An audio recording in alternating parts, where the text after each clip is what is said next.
He is risen. For 2 nights, death sat beside a dead Jesus Christ and waited for the body to become ordinary, to begin the change to dust. That was death's oldest comfort. Everything became ordinary eventually. Kings, beggars, prophets, children, soldiers, saints. All of them cooled. All of them stiffened. All of them surrendered their names to the dark.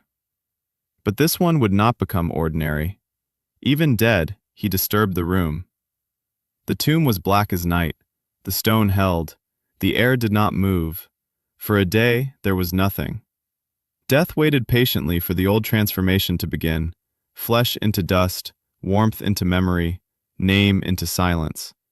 Then, from the corner of the tomb, there came a glow. It was small at first, barely visible, a trembling suggestion of light along the wall.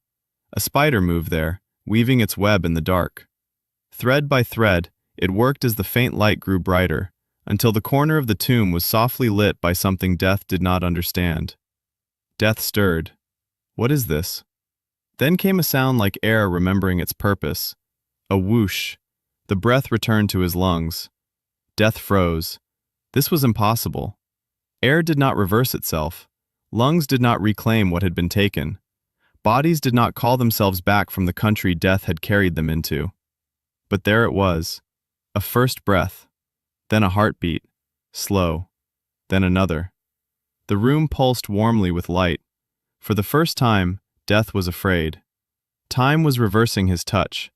The wounds began to answer the light. Slowly, impossibly, the marks of violence ceased to be endings. Warm gold found them, entered them, moved through them. The web in the corner shone now like a small constellation, its threads carrying light directly toward the body on the stone. A flash of silent lightning filled the tomb. No thunder came, only light. The cold wall bore witness.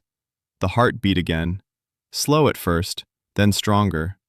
He lay there with his eyes partly closed, neither dead nor fully returned, resting between worlds as the tomb itself seemed to breathe around him. The room remained like that for another day. The man lying there was no longer dead, but he was not yet fully alive. Death mourned. This had never happened. And if it could happen once, Death reasoned, then perhaps it could happen again.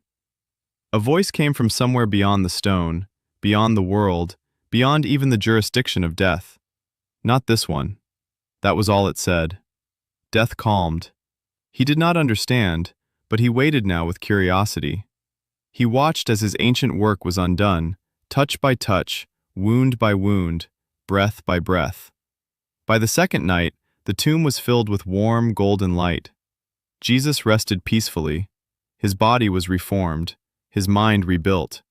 His lungs held the stale air of the tomb, but they held air nonetheless. His heart beat with certainty.